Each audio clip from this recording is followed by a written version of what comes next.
早上起床之后，我会先到浴室进行盥洗。那刚好也利用浴室的充足阳光醒醒脑。那之后我会走到厨房，先把前一日晾干的碗盘归位，并且开始准备早餐。通常是我先生准备咖啡，那我就会准备面包、水果等等，那做成一个小餐盘。吃完早餐后，我会送先生出门，那会安静的在沙发上写最近在练习的感恩日记。之后到书房开电脑远端工作。那如果要出差的话，我才会拿镜子跟化妆包，在家里任选一个角落来化妆。我是阿雅，极简跟收纳让我的生活变得更轻盈。挖家到你家，今天来到极简生活阿雅的家，跟老公一起住在这个16平无印风小宅的他，如何在有限的空间里将日子活得更轻盈？就像你，就像我，这是一个平凡的人。分享他的独特故事，期待也能引起你的共鸣。看下去之前，还没订阅的朋友，记得先订阅并开启小铃铛哦。请先简单介绍一下自己。大家好，我是阿雅，我是一位极简主义者，目前和先生一起住在这个16平的小宅。那我的本业是软体业，大多时间是居家上班。我对整理收纳还蛮有兴趣的，所以做了很多的研究。那后来我就把这些心得写成文章放在部落格。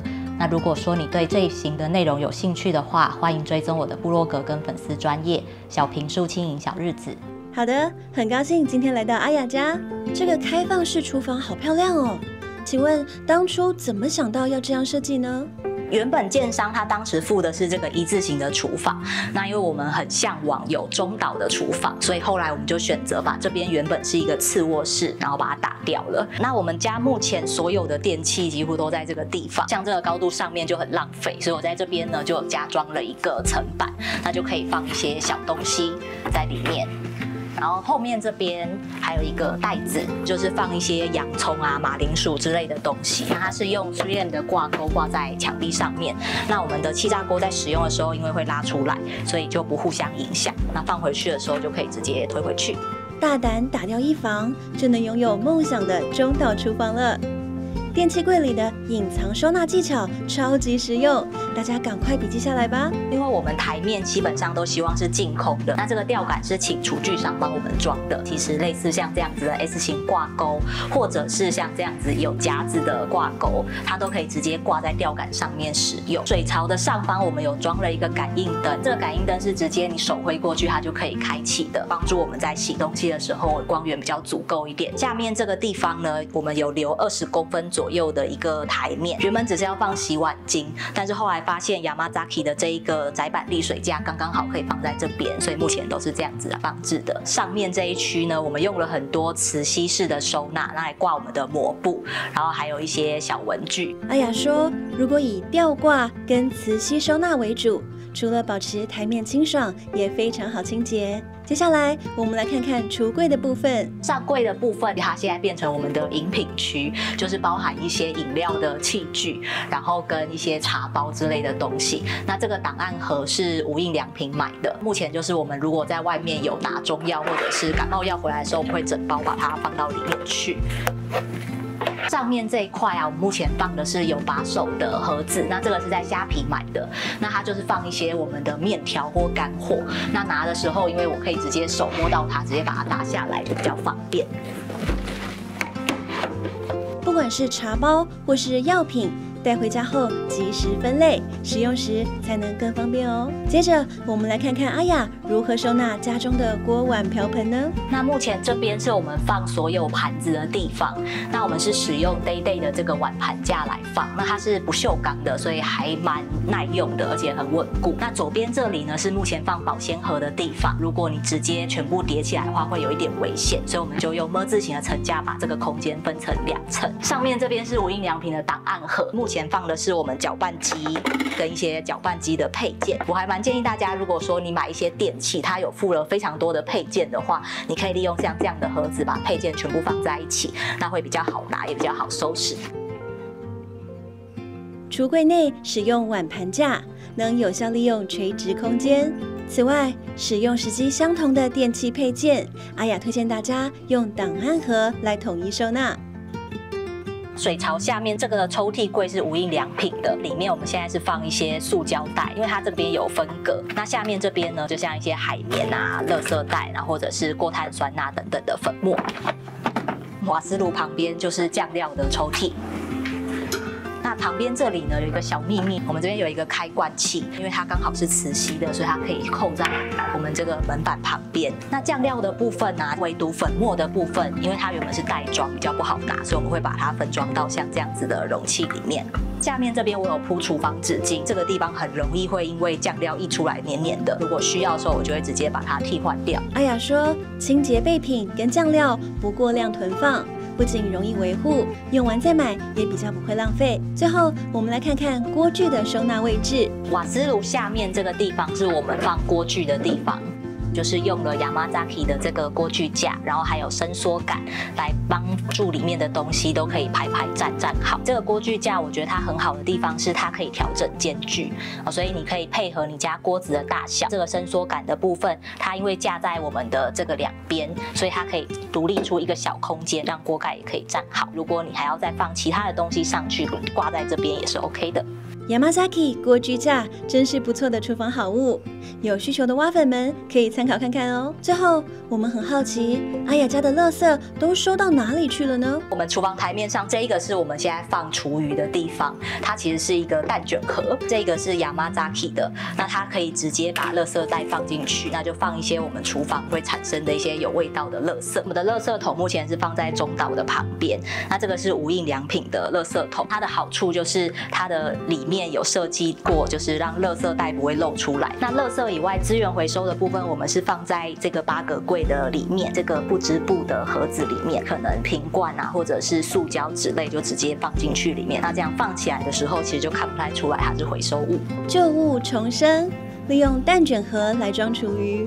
容易杂乱的回收物品也可以藏在置物柜里，降低生活感的家，感觉好清爽哦。阿雅开始断舍离的契机是什么呢？可以跟我们分享一下你的极简故事吗？原本我是把所有的心力几乎都放在工作上面，然后不太在意居家的环境的人。那后来是因为看了《怦然心动的人生整理魔法》这本书，然后我开始想要更美好的居家环境，所以后来就开始陆续研究断舍离、整理收纳，然后最后到极简主义。那极简主义其实有效地减少了我很多的焦虑感，它让我知道我拥有的早就已经足够了。极简对你来说是什么？阿雅所定义的轻盈小日子是什么模样的呢？对我来说，我觉得极简它不是极致的空白或者是一个比赛，而是你要很谨慎的去选择你要让哪一些物品进入你的生活。那透过这些取舍的练习，你渐渐会知道你想要在生活中留下的是什么，然后想剔除的是什么。轻盈小日子对我来说，我认为是充满着余裕的生活，然后可以专注在每一个当下。透过阿雅的诠释，这样的生活真令人向往。客厅区比想象中还要宽敞哎，请阿雅帮我们介绍一下。我们当初在装潢的时候，就希望客厅这一段是整个是宽敞的，所以我们就直接放弃掉了茶几。那后来觉得这样是一个蛮正确的决定，是因为我们平常在这边，我们可能可以铺瑜伽垫，或是有小朋友来的时候，他也可以在这边玩。那后来我们就只有买了像这样的一个小边机，那这个边机你可以直接把它插进去里面，它就不太占空间。那你也可以把它拿出来倒下去。这样子就变成临时的茶几。客厅电视墙的部分，我们当时就做了很大量的留白。我们其实只有做一个一字形的电视柜。目前如果电视墙我们希望它有一些装饰的话，我们就会用这种有时效性的装饰品，例如说花朵或者是香氛之类的。视觉清爽的关键就是大量的留白。阿雅说，小宅更需要找出要与不要的东西。这样一来，即使空间小，也不会显得拥挤哦。走过来，这边是书房，请阿雅帮我们介绍一下。因为我自己本身在家里面上班，所以我们后来就决定要打造一个书房，而且是把它放在我们家景致最好的，也就是这个落地窗的旁边。它是我每天使用频率最高的地方。这个拉门当初是做长虹玻璃的拉门，那它主要的用途是来区分我们客厅跟书房的空间。用长虹玻璃的好处就是它可以透光，但是不会透视到里面，那这样就可以区隔我们两个空间。窗边的工作书房真的明亮又整齐。接下来，请阿雅帮我们介绍书房的收纳空间。这一面是我们书房的书柜，是因为我们很喜欢无印良品的那种方格柜，所以当时请设计师帮我们用这个方式去打造这个柜子。那这是系统柜来做的，这边是做成开放式的，我会刻意不要把它放到满，就大概都只有大概8分满左右。如果说呢有一些比较大型的东西，那我们就会把它放到旁边这个有门的置物柜里面。那目前这个储物柜里面就是有吸尘器，然后还有一些我们的卫生纸的备品，然后跟一些包包这些东西。据说这个系统柜也身兼阿雅的梳妆区，可以给我们介绍一下吗？这边呢是我现在有点像是隐藏式的梳妆台。那因为我们的主卧其实不大，所以当初一开始的时候认为那可以不要在主卧里面放梳妆台，加上我自己的保养品跟化妆品其实都不多，像我的化妆品就是这一个袋子。然后这边有一个镜子，那这边是我的保养品跟梳子，那下面这边呢就是一些发饰跟我的饰品都放在这一区里面，所以我都叫它隐藏的梳妆台。好，那下面这2个是我的包包，原本我有想过说是不是应该要放一些装饰品，但后来比起直接买一个装饰品，我认为就是把自己实际在用的，然后可以放出来的东西把它放在这个地方，那其实看起来就有点像是博物馆的感觉。将常用的好看包包放在开放式的区域，就能同时拥有收纳及展示的功能，一点都不会浪费空间。接下来我们来看看书桌的部分。那这个书桌它是一个升降桌，所以有时候我也可以站着上班，那站着打电脑，这样比较健康一点。好，那这边有2个收纳的小巧思，一个是在电脑萤幕后面，我有装了一个 3M 的挂钩来挂我的耳机。再来旁边这边呢有一个 USB 插槽，那平常我是拿来充手机，那我就用一条很短的充电线。那如果说不需要用的时候，我这边下面其实有偷偷粘了一个挂钩，那就可以把充电线直接把它放进去里面，那充电线就不会露出来。在背面跟底部加装挂钩，就能顺手收纳小物件了。这招好聪明啊，大家可以学起来哦。请问阿雅，你心中断舍离的准则是什么呢？我认为现在用不到的物品，我就会想要把它舍弃，因为我们的时间轴其实有分成过去、现在跟未来。那过去用得到的东西，现在却用不到，那我就会把它舍弃掉，因为代表它不适合现在的我。那如果说现在用不到，但未来可能会用到的，我也会把它舍弃掉，因为那个可能比较偏向是对未来的担忧。那大概80%的状况下都是用不到的，所以这2种我都会把它舍弃掉，那只留下现在需要的东西。阿雅说，精选现在需要的，并好好享受被物品支持的感觉，也是一种怦然心动哦。接下来，请阿雅帮我们介绍一下你家的浴室收纳。那我们浴室的收纳有一个最重要的重点，只要有碰到水的物品，都要离开地球表面。那像是洗手台这边，包括漱口杯、牙刷，然后还有吸收乳，让它可以用吊挂的方式，那这样子会比较不容易发霉，而且你在清扫的时候也比较好打扫。那我最近也开始使用这个洗发饼，那我觉得洗发饼还蛮方便的，因为它可以从头洗到脚，那就可以减少浴室很多瓶瓶罐罐。那这边有贴了2个 3M 的防水挂钩，那分别是挂着我们浴室的刷子，还有刮水棒。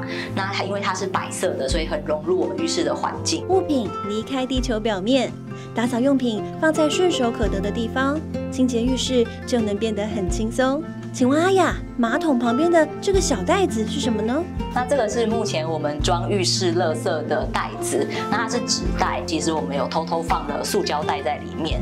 那这样子的话，里面的塑胶袋一直更换就可以了。因为我不太希望浴室里面有固定的垃圾桶，因为垃圾桶很难清洁。那纸袋的话，就是脏了就换一个就可以了。好聪明的垃圾桶替代方法，也省下了清洁的时间。最后，我们来看看小宅的衣柜收纳吧。当初我们想要放比较大的床，所以我们就牺牲了衣柜。那让衣柜做成开放式的，就可以减少门片的部分。